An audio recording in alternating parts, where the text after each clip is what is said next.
नमस्ते बच्चों, कैसे हैं आप सब। बच्चों, कल हम पढ़ रहे थे आपका दूसरा पाठ फसलों के त्योहार।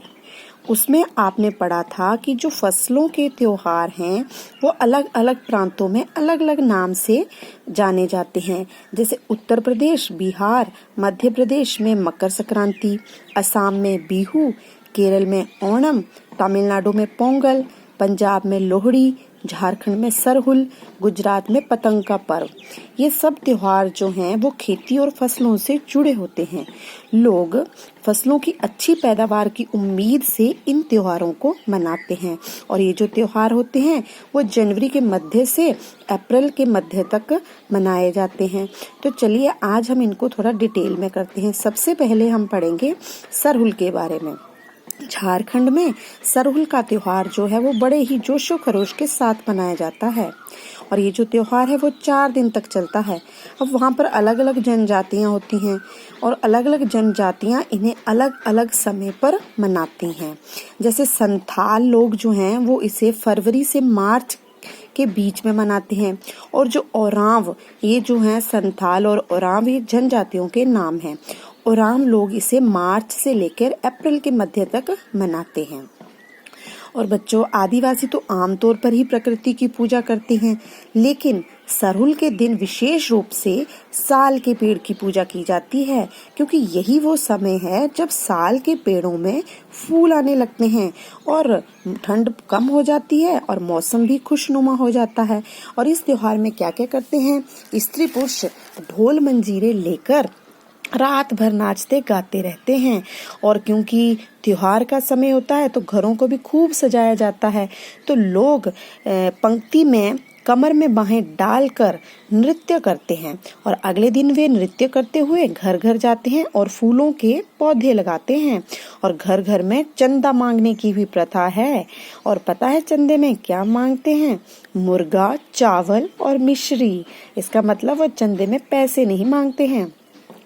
और फिर चलता है खाने पीने और खेलों का दौर। तीसरे दिन पूजा की जाती है और इसके बाद लोग अपने कानों में सरई का फूल पहनते हैं। और बच्चों, इसी दिन बसंत ऋतु की शुरुआत मानी जाती है। धान की पूजा होती है और जिस धान की पूजा होती है वो पूजा किया हुआ आशीर्वादी धान अगली फसल में बोया जाता है, ताकि अगली जो फसल है उसकी पैदावार भी बहुत अच्छी हो। तो चलिए अब हम मकर संक्रांति, जो कि तमिलनाडु में मनाया जाता है, उसके बारे में देखते हैं। तमिलनाडु में मकर संक्रांति या फसलों से जुड़े हुए त्योहार को पोंगल के रूप में मनाया जाता है। मतलब वहाँ पर फसलों से जुड़े त्योहार को क्या कहते हैं? पोंगल। इस दिन खरीफ की फसलें मतलब चावल, अरहर, ये कटकर घरों में पहुँच जाती हैं। लोग नए धान कूटकर चावल निकालते हैं और मिट्टी का नया मटका लेते हैं, जिसमें चावल, दूध और गुड़ डालकर उसे पकाने के लिए धूप में रख देते हैं। अब बच्चों, हल्दी को शुभ माना जाता है, इसलिए साबुत हल्दी जो है वो मटके के मुंह के चारों ओर बांध देते हैं। और ये जो मटका होता है दिन में 10:30-12 बजे तक धूप में रखा जाता है और जैसे ही दूध में उफान आता है, दूध चावल मटके से बाहर आने लगता है, तो लोग कहते हैं पोंगला पोंगल, पोंगला पोंगल। इसका मतलब है खिचड़ी में उफान आ गया। और इस तरह से तमिलनाडु में पोंगल को मनाया जाता है। अब हम देखते हैं कि गुजरात में इसको कैसे मनाते हैं। गुजरात में पतंगों के बिना तो मकर संक्रांति का जश्न अधूरा ही माना जाएगा। इस दिन आसमान की ओर यदि नजर उठाएं तो शायद हर आकार और रंग रूप की पतंगें आकाश में लहराती हुई मिलती हैं। प्रत्येक गुजराती, चाहे वो किसी भी धर्म या किसी भी जाति या किसी भी आयु का हो, वह पतंग उड़ाता है और इतनी पतंगें हो जाती हैं जिससे कि सूर्य भी ढक सा जाता है। बच्चों, कुमाऊं में मकर संक्रांति को घुघुतिया भी कहा जाता है। जो कुमाऊं रीजन है ये पड़ता है उत्तराखंड में। तो वहाँ पर मकर संक्रांति से जुड़े हुए त्योहार को घुघुतिया भी कहते हैं। इस दिन आटे और गुड़ को गूंथकर पकवान बनाए जाते हैं और इन पकवानों को अलग अलग आकार दिए जाते हैं, जैसे डमरू, तलवार, दाड़िम का फूल। और पकवान के तलने के बाद एक माला में पिरोया जाता है। माला के बीच में संतरा और गंडे की गंडेरी पिरोई जाती है। गंडेरी क्या होती है? गन्ने की फांक, उसको पिरो दिया जाता है। और इसके बाद क्या किया जाता है? अगले दिन बच्चों को ये माला दी जाती है और उनके गले में पहना दी जाती है। बच्चों, बहुत ठंड होने के कारण जो पक्षी होते हैं वो पहाड़ों में चले जाते हैं। तो बच्चे क्या करते हैं, जो उनके गले में पकवान डाले होते हैं वो तोड़ तोड़ कर पक्षियों को खिलाते हैं। और क्योंकि पक्षी तो पहाड़ों में चले गए हैं तो वो गाते हैं और पक्षियों को किस तरह से बुलाते हैं?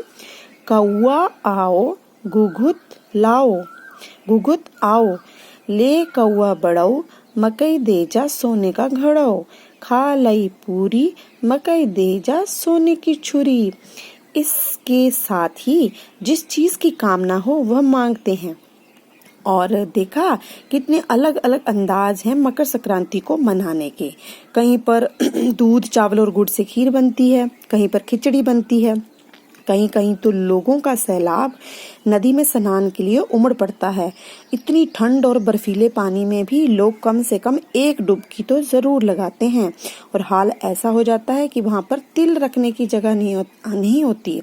और बच्चों, तिल से याद आया कि मकर संक्रांति के दिन पानी में तिल डालकर स्नान करना, तिल का दान करना, आग में तिल डालना और तिल के पकवान बनाना विशेष महत्व रखते हैं। और बच्चों, हमारे इलाके में भी आपको पता है कि इस त्योहार को बड़े ही जोशो खरोश के साथ मनाया जाता है लोहड़ी के रूप में, जिससे कि अगले दिन हम खिचड़ी बनाते हैं। तो बच्चों, हर त्योहार जो है वो अलग अलग जगह पर अलग अलग तरीके से मनाया जाता है। तो ये तो हो गया आपका पाठ फसलों के त्योहार। तो बच्चों, अब इससे संबंधित एक्सरसाइज है जिसको हम थोड़ा डिस्कस कर लेते हैं। मौसम का अंदाज। खिचड़ी में ऐसन जाड़ा हम पहले कब्बो ना देखनी। यहाँ पर तुम खिचड़ी से क्या मतलब निकाल रहे हो? खिचड़ी का मतलब है मकर संक्रांति, या फिर कोई भी कुछ भी आप लिख सकते हो। क्या कभी ऐसा हो सकता है कि सूरज बिल्कुल ना निकले? अगर ऐसा हो तो क्या होगा? तो बच्चों, क्या होगा? बिल्कुल अंधेरा छाया रहेगा। अंधेरा रहेगा, धूप नहीं होगी, तो फिर वहां पर बहुत सारी ठंड होगी। बाहर निकलने से समय का अंदाजा नहीं हो पा रहा था। जिनके पास घड़ी नहीं होती वो समय का अनुमान किस तरह से लगाते हैं? तो बच्चों, वो सूर्य को देखकर समय का अनुमान लगाते हैं। अब दूसरा है तुम्हारी जुबान। आज ई लोग के उठे का नहीं खे क्या आज ये लोग उठेंगे नहीं? जा भाग के देख केरा का पत्ता आयल की ना। जाओ भाग कर देखो केले के पत्ते आए या नहीं। तो बच्चों, इस तरह से बाकी के प्रश्न भी हम करेंगे और कुछ आपको घर से करने के लिए दिए जाएंगे। और बाकी के जो प्रश्न हैं उनको मैं आपको व्हाट्सएप कर दूंगी। तो बच्चों, ध्यान से पढ़ना है, स्वस्थ रहें और सुरक्षित रहें। धन्यवाद।